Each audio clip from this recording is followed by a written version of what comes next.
অবশেষে দীর্ঘ প্রতীক্ষার পর টি-20 বিশ্বকাপের জন্য 15 সদস্যের স্কোয়াড ঘোষণা করেছে বাংলাদেশ ক্রিকেট বোর্ড। চোটে পড়া তাসকিন আহমেদকে নিয়েই বিশ্বকাপের বিমানে উঠবে টাইগাররা। এছাড়া সাম্প্রতিক সময়ে অফ-ফর্মে থাকা লিটন দাসের ওপর আস্থা রেখেছে বোর্ড। তবে বিপিএল এ আলো ছড়িয়ে সদ্য জিম্বাবুয়ে সিরিজে দলে ফেরা মোহাম্মদ সাইফুদ্দিনকে স্কোয়াডে রাখা হয়নি। যথারীতি বাংলাদেশের নেতৃত্বে থাকছেন নাজমুল হোসেন শান্ত।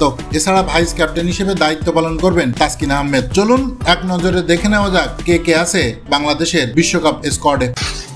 বাংলাদেশ জাতীয় ক্রিকেট দলের নাম ঘোষণা করছি, যে দলটি টি-20 বিশ্বকাপে অংশগ্রহণ করতে যাচ্ছে 2024 সালে। মোহাম্মদ নাজমুল হোসেন শান্ত দলনায়ক,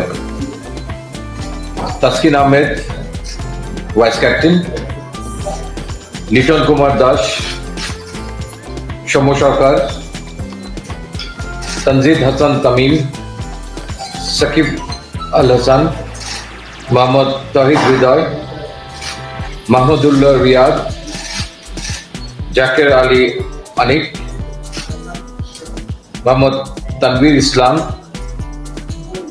শেখ মাহদি হাসান, মোহাম্মদ রিশাদ হোসেন, মোহাম্মদ মুস্তাফিজুর রহমান, মোহাম্মদ শরীফুল ইসলাম এবং তনজিম হাসান সাকিব। এই দলটির সঙ্গে